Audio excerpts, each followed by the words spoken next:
My name is Monk Rowe, and we're in Toronto for the Hamilton College Jazz Archive. I'm very pleased to have Terri Lyne Carrington with me this morning. Hello. Welcome. Quite a scene here at the IAJE, isn't it? Yeah, it's always quite a scene. I mean, you never know who you're going to run into, especially depending on what city it's in. Yeah. Last year it was in Los Angeles, and so I was able to go most of the days because I live in that area. And it was, amazing how many people you see at this event. That you don't run into, just maybe once a year, at something like this, or a lot of times you run into people at the North Sea Jazz Festival in the summer. But, the IAJE has a way of really bringing people together. I know a lot of people just come to hang out at this point that aren't performing, musicians. I know Kenny Barron came this year, and then Duke Chancellor, and I don't think they're performing, they just came. That's really great. And people get to meet and greet, especially people that live on one coast, might not see the New York people, etc. Right. Yeah. The material I've read about you seems like your career path was decided fairly early in life. Well, I guess fate has something to do with it. As far as decided early, I mean, we have a lot to do in the way of our fate, but we can, I think, help direct it. But there's also sometimes some universal power that directs it for you. So for me, I never really saw anything else for me to do with my life other than play music and play drums because I started so young. What was it in your household that helped direct you down that path? Well, my grandfather played the drums, but he passed away shortly before I was born. And my father plays saxophone and he plays drums a bit as well. So he would set up his father's drums every now and then, and I would just start playing sometimes. And I think the first time I was able to keep time immediately, and he said, well, let me help nurture and develop this because it seems like she may have some talent. Did he play recordings for you? Oh, all the time. I mean, I grew up listening to jazz. My father is a very well-versed musician in the jazz community in the Boston area. He was the president of the Boston Jazz Society. His father was a great drummer in the Boston area as well. He would play with different musicians when they came through town. Like if Duke Ellington came through maybe in the 40s, didn't have a drummer for some reason, he would call him. Or Fats Waller, the same thing. Wow. And Chewberry. So then my father went to college and started playing with rhythm and blues bands at that time, like in horn sections with Ruth Brown and a little bit with James Brown and different people. So music was really in my household. And I listened to jazz since I can remember. And was it mostly swing-based jazz that you were hearing? I think a lot of times it was blues-based jazz, like organ trios and Gene Ammons, Cannonball, that kind of stuff. My father really, his style of playing is Gene Ammons is a big influence on him. I see. So a lot of that style was heard. What about public school? Did you get an opportunity to play in the public school system? No, I wasn't very interested in playing in school because growing up I started playing at 7, and by the time I was 10 I was sitting in with a lot of people when they came through, like Clark Terry and Ross Arnold Kirk was like one of the first people that I played with. And I think before I even started playing, he had me shaking a tambourine on stage with him. And then I think saxophone. I played saxophone for a minute when I was 5 or 6.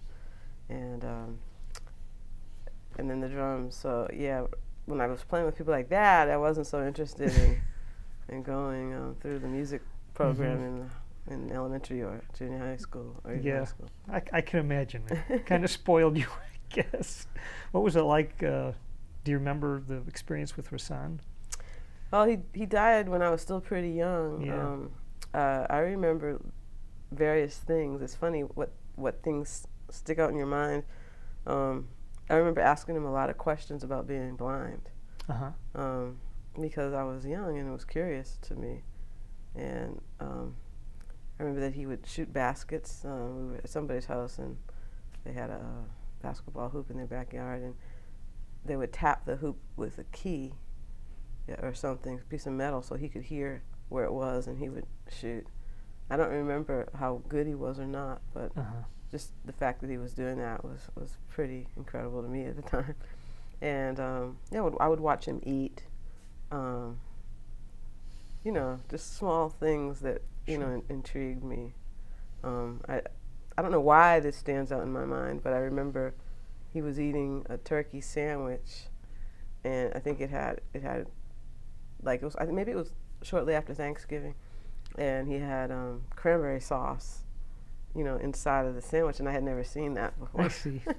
It is interesting things to remember, but I remember seeing him live a couple times, and one of the things I remember is just the way he would negotiate finding his instruments, and they were, they'd be all around him or hanging around his neck, and that was interesting to watch. Right. Yeah, he was an incredible spirit. Steve Terri, was playing with him, and I see Steve every so often, and he always reminds me about when I would sit in back in those days when I was 11, 10, 11, 12. And he said, so I would, sit there and say, Terri Lyne, kick it off. And I would start playing some time or something, and then they would go into a tune. But it was a great experience being around such spirited musicians at such a young age, and such amazing musicians, innovators, and the people that made this music what it is. Clark Terry gave me my first professional gig when I was 10, just as a special guest with him in Wichita, Kansas, at the Jazz Festival, and I think, it was 1976, and Diane Reeves was a special guest as well, and she was still a teenager, and I was 10, I think she was around 18 or 19, and we met and became really close friends, and she's still one of my best friends to this day. Yeah. Experiences that make you who you are, sometimes you take them for granted, but when I really sit and think about all the great experiences that I've had and all the relationships that I've forged, through the years, it's pretty amazing, the people that have gone on. Like on my record, I pay tribute to Papa Joe Jones, and I used to go visit him, and it was shortly before he died, and I tape recorded a conversation with him, and so I put it on my record, and I played solo drums underneath it, stuff like that. Was he, I guess I read near the end of his life he was cantankerous. Is that a fair statement, or was he not with you, perhaps? Yeah, not so much with me. I just found a way to try to pull out the positive energy, and him and anybody else that I was around. It's funny, when I listen back to the tape, there were definitely some things that were said that I would not have been able to put on the record, or really maybe even play for too many people. Just, him being a little bitter. You can hear that he was a little bitter, even with what I did put on the record, because he felt like nobody came to visit him when he was dying. And I had to say, well, I'm here, and I came to visit you with Max Roach, and I came to visit you, I believe, with Jack DeJohnette. So I know that they came. While I was sitting there, Billy Higgins called him while I was doing the interview. I mean, well, not really an interview, but while I was talking to him and recording. So, there were people that were there for him, but he felt like nobody was there for him. And it was really sad to see how he passed as far as his living conditions. He had not really a nurse, but a care person coming in maybe once a day. Yeah. I don't know how long they stayed, but it didn't seem like a very comfortable situation for him. That's part of the business nowadays. I guess has changed for the positive, where fellows like him were not putting aside any money, and they weren't getting retirement, Right. I suppose. Yeah, no pensions, and I mean, unless you were in the union and doing those kinds of, I mean, I'm not even sure when the union really, got serious about. I'm not sure what years the union Right. got serious about pensions and all that. Yeah. But unless you're playing shows or studio work, Mm-hmm. live gigs aren't normally like that even today, unless you make your own pension or somehow, if you do it through a corporation, you contribute to your own pension through. Yeah. But people don't think about all that. How did he feel about his place in jazz history? I'm not sure. I mean, I was also very young. I was 18, Yeah. I believe, when he passed. So that's actually many years ago. Yeah. It's funny, my goodness. But I'm not sure. I could never. Yeah. I would never start to try to answer that. Right. Okay. Well, you've had experiences in both more acoustic-based music and also with fusion and electronic music. Mm-hmm. Do you feel your role changes from one to the next? The role? The role of drums, and I noticed a statement you had made about the role of the bass and the drums in let's say, in a swing-based format as opposed to rock and roll. Mm-hmm. Do you remember what that statement was? Yeah, I think it was more about the bass drum in rock-based music being much more important, whereas in jazz it's the ride cymbal. Mm-hmm. Well, yeah, the roles are somewhat different. Obviously in creative jazz, the drummer gets to play more of a out front role. The drummer gets to, I think, really direct the direction of the music a little more so than in music where the drum is keeping grooves and keeping the band together primarily, like glue. You still have to do that in creative music as well, in creative jazz, but I can paint, when I'm playing jazz. And I say creative jazz because to me all jazz is not creative, but so creative, for the role of a drummer. Some people just want you to keep time pretty much, and that's it. Some people have to hear the hi-hat on 2 and 4, or they don't feel like it's swinging.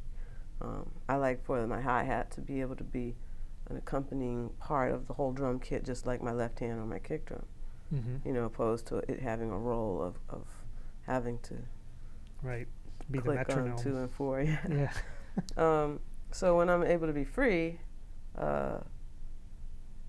there's no better feeling, to me, of the freedom that you can have playing in a creative setting. Mm-hmm. And I really get to experience that with Herbie Hancock because with the acoustic group, a lot of times we just start with nothing and not sure where we're going to go. And somebody plays something and somebody falls in, and the structures are very, very, very open. And because they're so open, it's not like you have a lot of songs with just a lot of moving changes. A lot of times we play themes, and then it's open to whatever we want to do. And you have to have a lot of trust to do that, and you have to play with people that can inspire you. I like playing groove music as well, and groove music in a bit of a jazz format is really preferable because there's more freedom than if I'm just playing commercial music. I mean, that's not my forte. I've done that. I had the fortune of playing on 2 television shows. I figure most people, don't get the opportunity to play on 1. So Yeah. the fact that I played on 2 is a big deal, and I figure I'll probably never get another one because 3 is that would be too strange. Uh-huh. But I played on the Arsenio Hall show and the Vibe show, which was hosted by Sinbad. And I played in a really great band on the Vibe show with Greg Filliganes, and he was the musical director for Michael Jackson for a while, but he's on almost every record that Quincy Jones ever made, and he's just an amazing musician.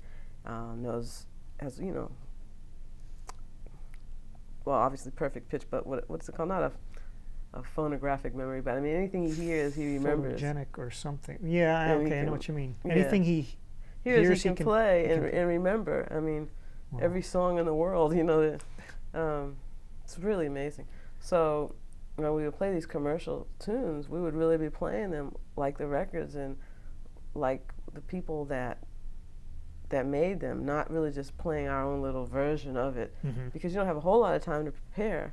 But when you know somebody like him is really playing the parts and playing everything, you know, like it originally was, you know, you really get in there and do the same thing. And so I think that it was a really strong band. I enjoyed that immensely, that experience. And no, it's not the most creative, but it's very challenging. And especially, you have to be quick, and on a TV show you have to be able to play anything really at any given moment. And I think that I was, you know, strong at that. But I'm not a pop drummer. I mean, you know, I don't think I'm the best call for Janet Jackson's gig or something like that. I mean, it's just, that's not my strongest area. My strongest area is creative jazz. In a so show, I just want to say this. Some people look at me more like, well, she does this, she does everything, and you know, like almost like a jack of all trades. And I think I have, you know, enough talent and enough respect for these different idioms to do them decently. But for me, I mean, I'm a jazz musician first, and I don't resent it, but I think that anybody that really knows me or really has paid attention to my playing over the years, or even to, you know, to recordings, I would hope hears that first, opposed to thinking that I'm somebody that dabbles in everything, you know. Yeah, that's not to your advantage usually, to be known as a Right. jack of all trades. Right, exactly. When you play the creative jazz that you've been speaking about, how important is it to like the people you're playing with?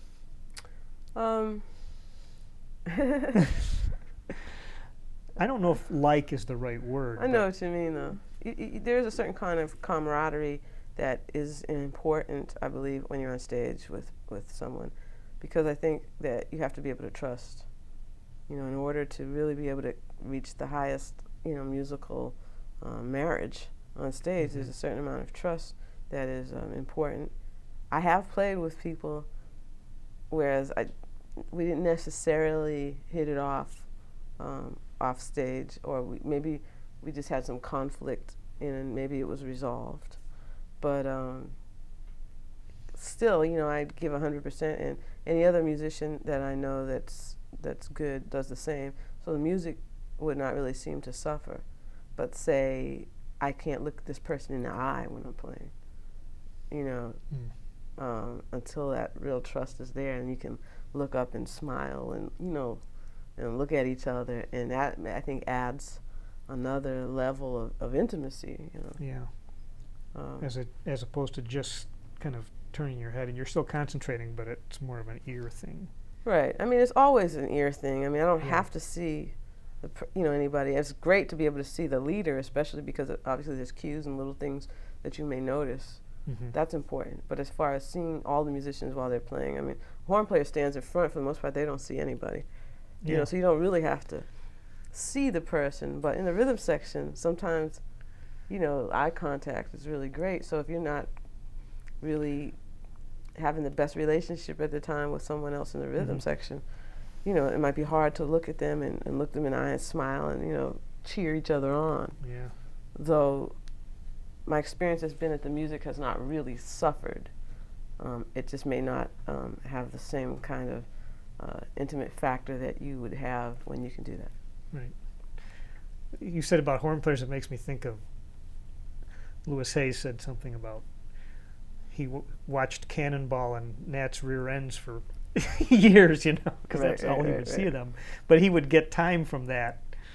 Oh, really? Yeah. It's funny. That is pretty funny.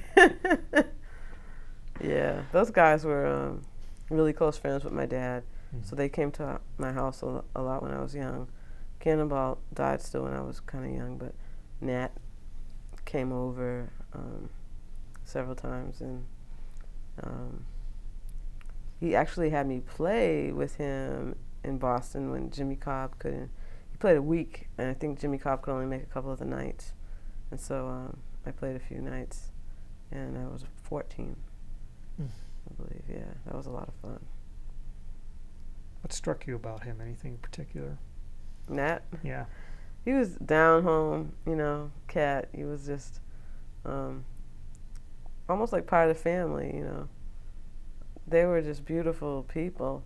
And the people that they surrounded themselves with were all beautiful people. It seemed like they had a real grasp on the fact that life is what is important, and life inspires music.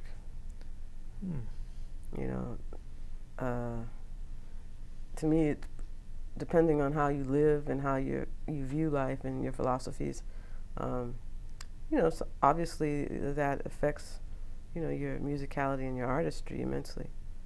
And so people that like to have a good time in life and are warm, compassionate, engaging kinds of people, that's how their music is. Yeah. And you can hear that in Adderley's music. Definitely. They both were into engaging their audience through the music and also speaking to Right. them. Yeah, definitely. Which not everybody's is good at. Yeah, this is true. There is, everybody's different. I don't have a problem with the Miles Davis, not approach, but just how he was. I have a problem with somebody that's trying to be like Miles, but Miles was naturally Miles. Wayne Shorter is naturally Wayne Shorter. He doesn't talk a lot on stage. Herbie Hancock talks a lot on stage. I think that you just accept people for, what they're offering you, and obviously you have the choice, to embrace it or not. During this convention, you're doing a clinic about spirit in jazz. A panel discussion. What can you explain to me what that means to you? Well, I think jazz music is a very spirited music, and sometimes, it's also very intellectual. So sometimes, our intellect gets so involved that we may lose sight of the spirit of the music. And it's really all started, I named my record Jazz as a Spirit. And it really all started because Diane Reeves told me that she did a panel discussion with Abby Lincoln, and they were asking, what is jazz? And Abby said, jazz is a spirit. And it's just something about that just, really wowed me and really was something that I could not get out of my mind for a long time. I said, that's something to really investigate. So I started asking people about their spiritual connection with music and with their artistry, and it became a little theme that really interested me, and I conducted a few interviews, which I'll probably have to redo because I can't find the tapes. But I had talked to Herbie and John Patitucci and Wallace Roney and Mike Stern and Kirk Whalum and Wayne Shorter, which I thought was a good start to really try to look further into this. But, at the panel discussion today, I will be, asking some questions. Well, the people that will be there will be Nina Freelon, John Patitucci, Bobby Sanabria, and I think Robin Eubanks will get there eventually. He performs before. And I tried to pick some people with a little bit of a diverse spiritual background. John is a Christian.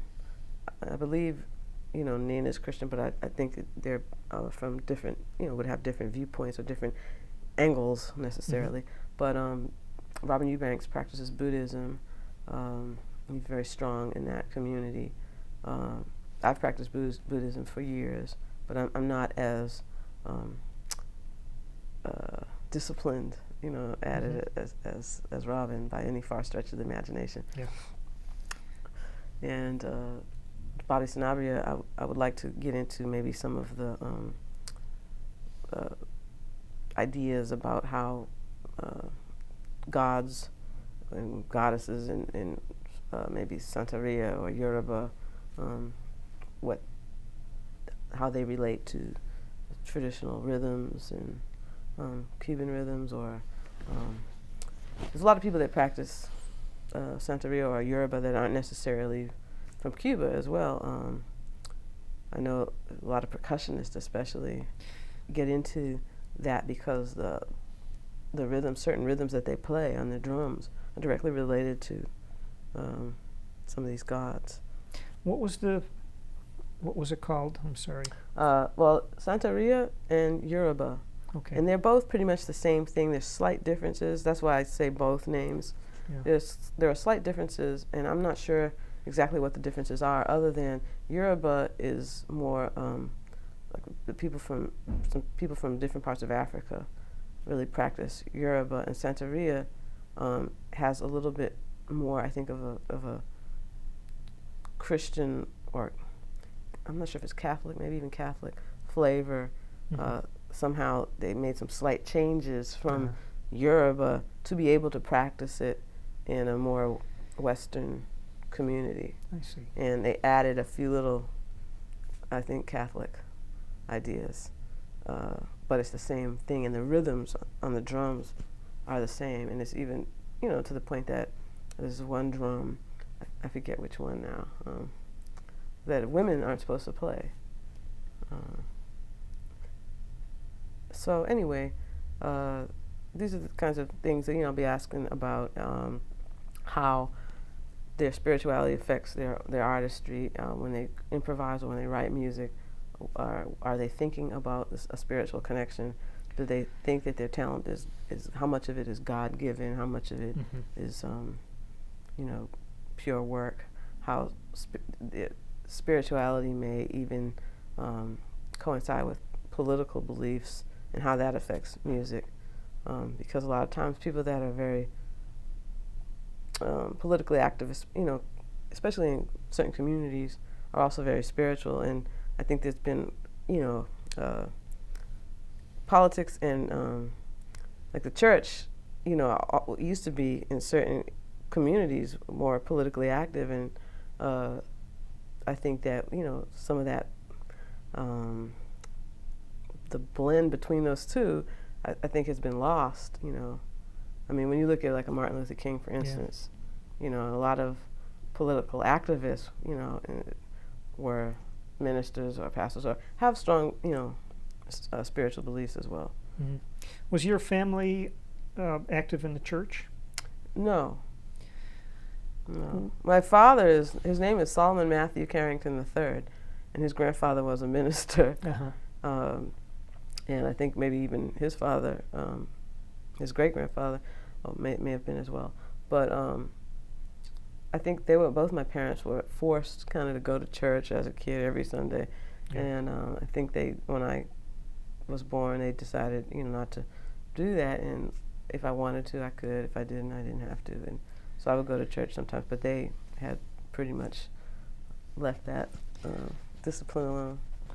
Was your interest in Buddhism, did it have anything to do with music? Or meeting people through music? Yes. Robin Eubanks always talked to me about Buddhism. But when I met Wayne Shorter, he really got me into the practice.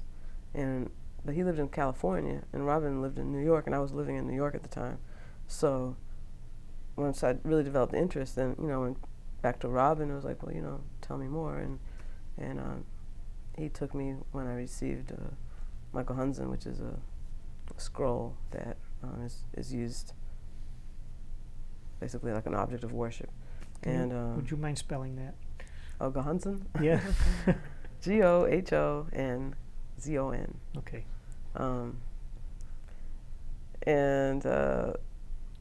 It's called now it's changed name for Soka Gakkai, SGI, Soka Gakkai International, and it's basically a Buddhist philosophy that's based on a man named Nichiren Daishonin, and he was around about 700 years ago, and it's based on a sutra that Shakyamuni Buddha, the original Buddha, wrote. He wrote many teachings and many writings over the years, but my stomach, you hear that? I'm doing it too. But the sutra that he wrote that this Buddhism is based on is the Lotus Sutra. And the lotus flower, grows out of mud, and this beautiful thing that comes out of mud. And he only wrote one more sutra after that, the Nirvana Sutra. But so the thing is, you have hundreds of kinds of Buddhisms because there were so many different writings, and people would focus on maybe one area of what he had to say. But this was toward the end of his life, and he said, well, disregard my previous teachings. This is kind of what I've arrived at. So that's why, because some of the things that happened before were maybe things I didn't necessarily connect with or agree with. But, when somebody says, okay, I've really learned and I've grown, and this is really what, I have to say about life, to me, and that's the one I connected with, to me, it's obvious then to maybe disregard some of the earlier ones. But you have, some people that focus on the earlier ones. And plus he traveled through India and China and Japan, and, Buddhism traveled through all these, countries in the East. And, over the course of his life, he did a lot of traveling. So you have all these different, people that picked up on what he had to teach at certain times in his life. And so now you have like hundreds of Buddhisms. So anyway, this particular one is Nichiren Daishonin's. His influence, or his how he received Shakyamuni Buddha's teaching, and then he was kind of like a Buddha of the later day, Interesting. Because Shakyamuni Buddha is 3,000 years ago. Mm-hmm. So dealing with a lot of time. Uh-huh. It's very, it's obviously older than Christ.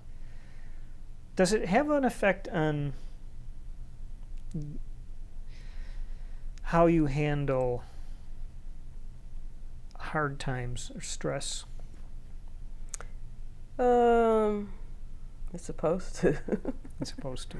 All religions or life philosophies are supposed to do that, but sometimes, I'm human like everybody else, and your brain says one thing, but depending on what you're dealing with at the time, your heart, may say something else. Sometimes it's really difficult to do the things that maybe even, in your brain that you should do, practices that you should, whether it's meditation or whatever your practices may be, spiritual practices, or if it's going to church or studying. Sometimes it's difficult to force yourself to do that, in a crisis, or sometimes that's when you go reach out to do it. So the idea is to try to make this part of your life on a more regular basis, whatever that can be, so that you're more equipped, when stressful situations come about, And I think that's, that goes back to discipline, but that's, it's definitely my struggle, but I think it's a lot of people's struggle. Let me ask you about being a band leader. How practical is it these days to try to put a band together and tour in support of an album, perhaps? It's not very practical. Yeah. It's very difficult to do. You figure out how you can do it, and you decide how much you can invest into your career and hope that, you're contributing to your longevity in the long run. But I don't think if you're trying to get rich, you decide to be a leader or tour and support yourself, unless, you're having just a huge amount of success, at the time, and then you have to get in there and milk it. Right. I would guess that part of your life is juggling. Being let's say a side person, being a producer, trying to do your own recordings. Is that true? Yes, I think right now I've been juggling mainly just being a side person and doing some things as a leader. I haven't been doing much producing lately. I would love to do more. It's something that I really do enjoy. I did produce a record for Diane Reeves called That Day, and I'm very proud of that record, and it was nominated for a Grammy Award as well. But I haven't really done much since then. Mm-hmm. Have you ever had situations, studio work, or where you really wished you hadn't got into? Did you either dislike the music or the people, and how do you deal with that?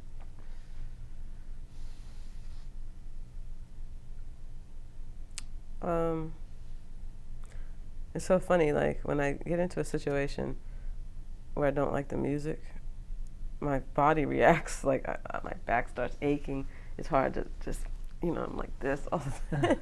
It's hard to sit up straight and just get into it, and everything starts to hurt. It's really funny. And as far as people, I get along with most people.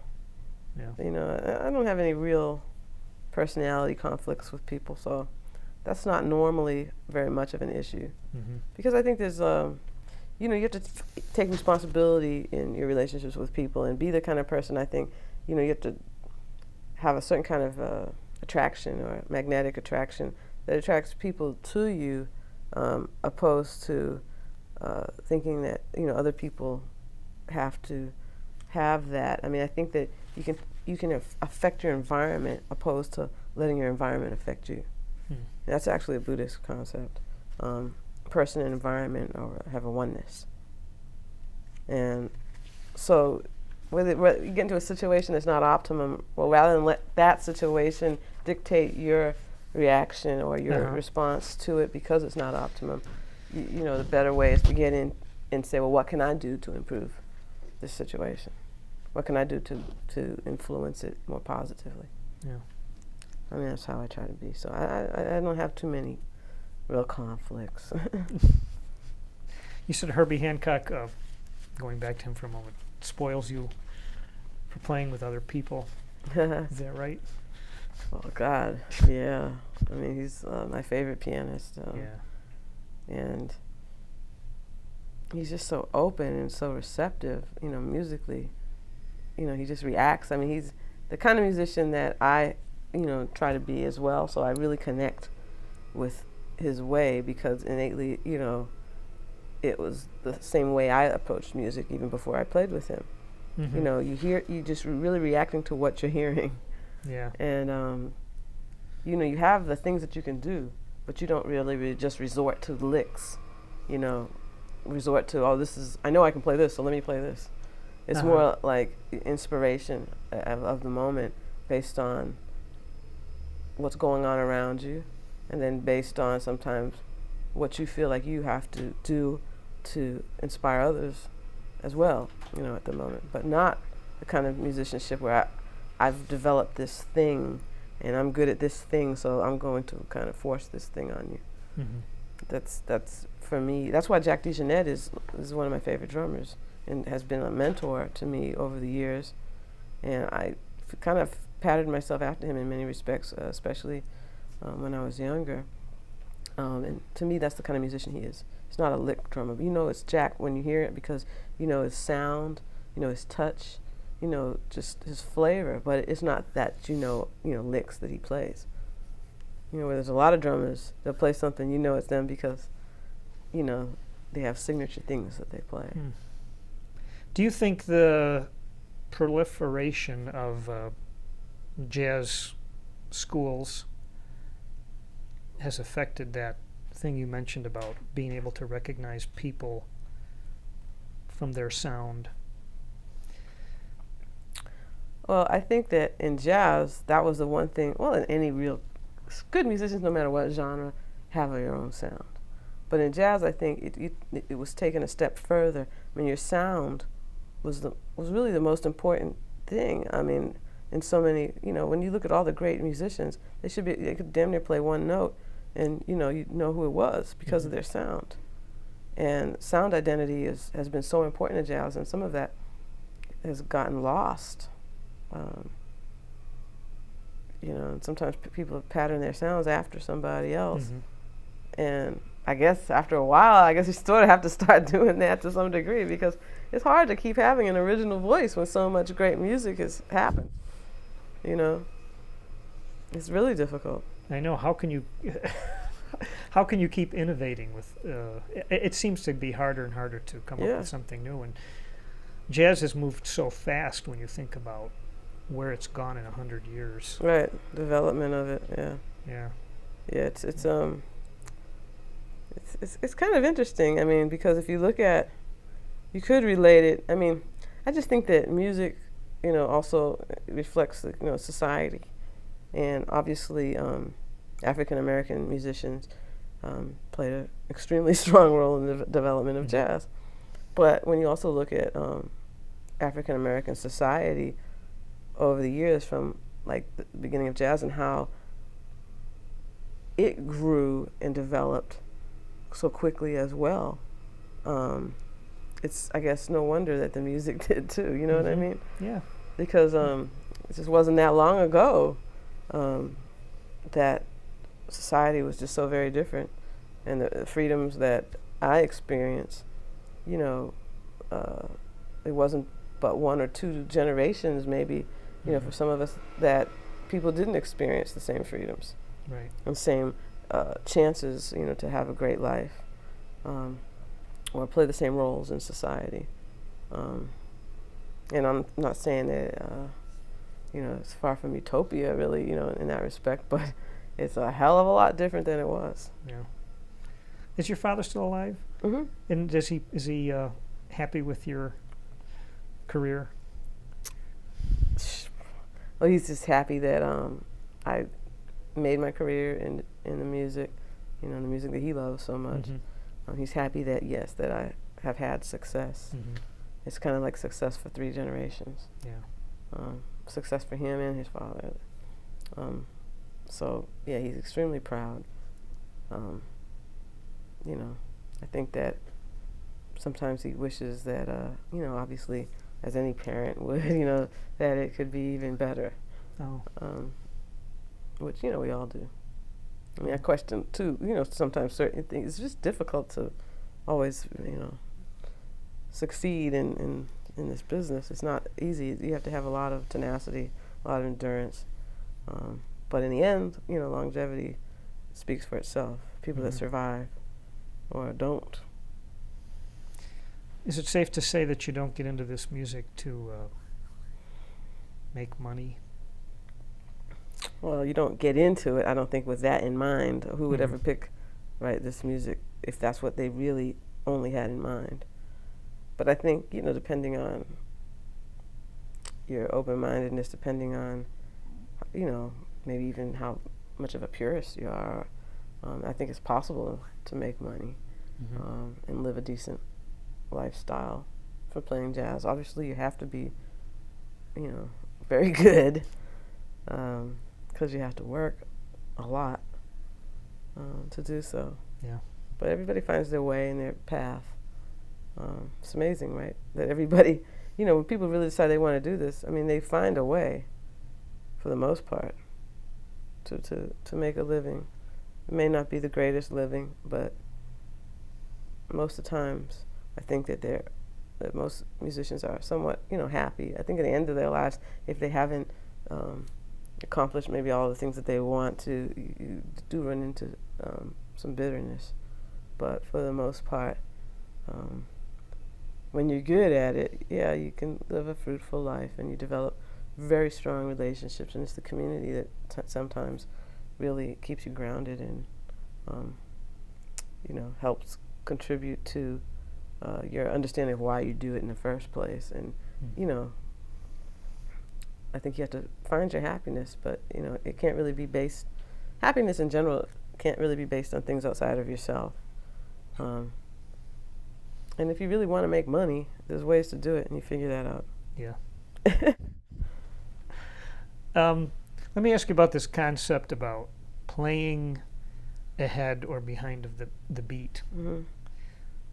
Is there such a thing as that, or is it kind of something that people that write about music invented?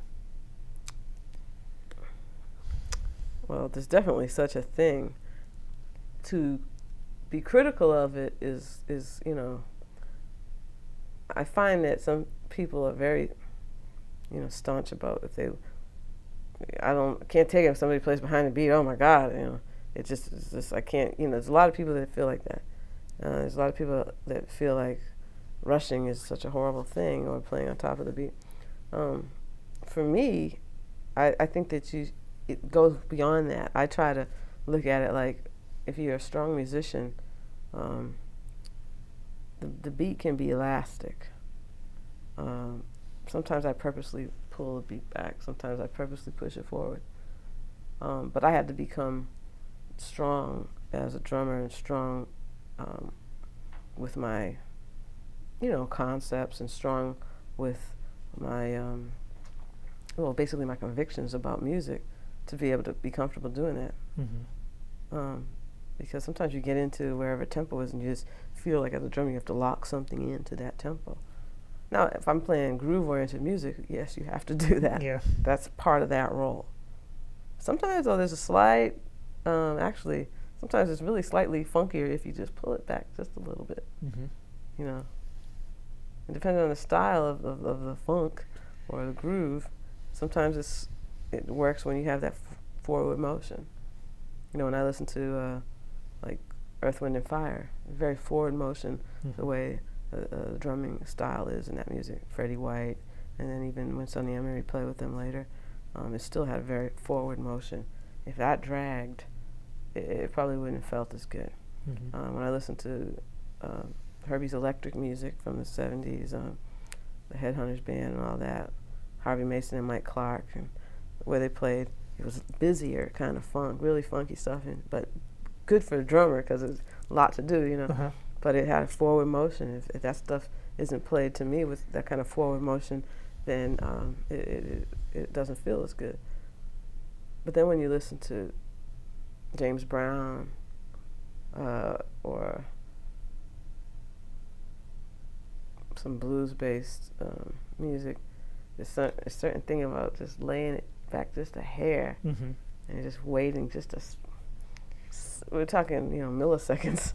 Yeah. But just, something about that just makes it just incredibly funky. So even in that style, yeah, that's there. But in jazz, there's, for me, sections of songs, that I'll push a little bit because of that section, or I'll pull back a little bit.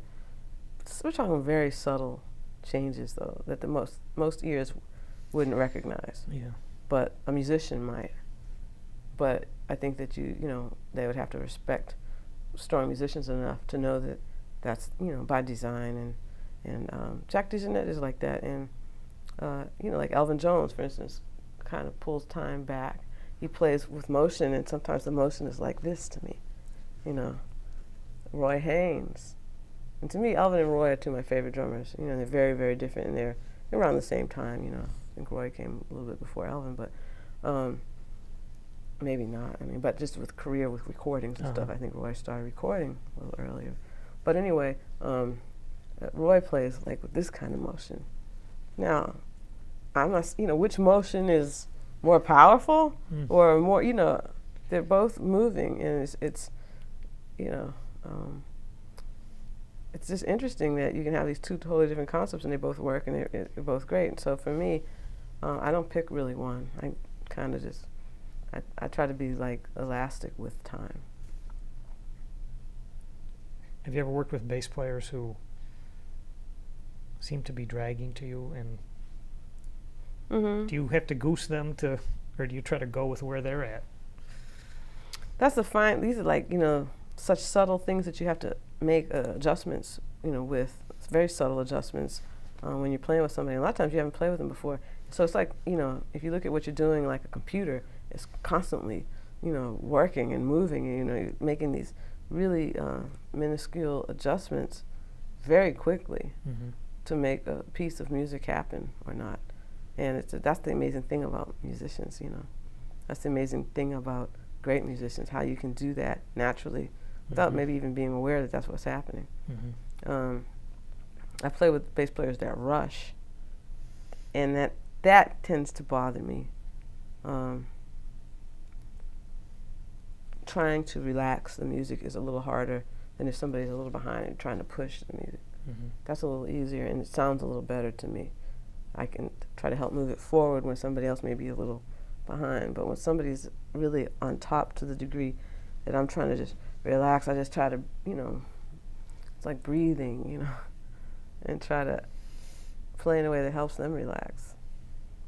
So sometimes you're successful, sometimes it's just difficult. But most of the time, musicians are compassionate people, and most of the time you just work out something without even talking about it. What's in the near future for you? Near future. Well, I'm doing some touring with Herbie Hancock coming up in a couple of months. Between now and then, I'm mainly doing a few things on my own. New York, I'm playing a jazz standard. I think I might be playing Yoshi's in the Bay Area. Mm-hmm.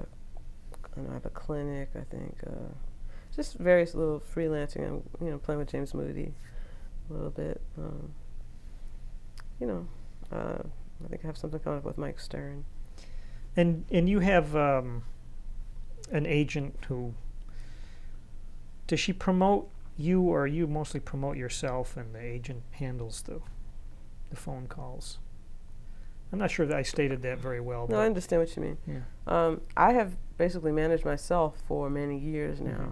I had a manager in the late 80s, early 90s.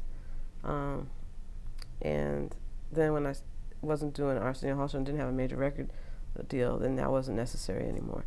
And I've managed myself, since then, say the last 10 years. And I recently got management again because, it's ready to propel, my career to the next level, and I have a record out and, definitely needed help with making that happen.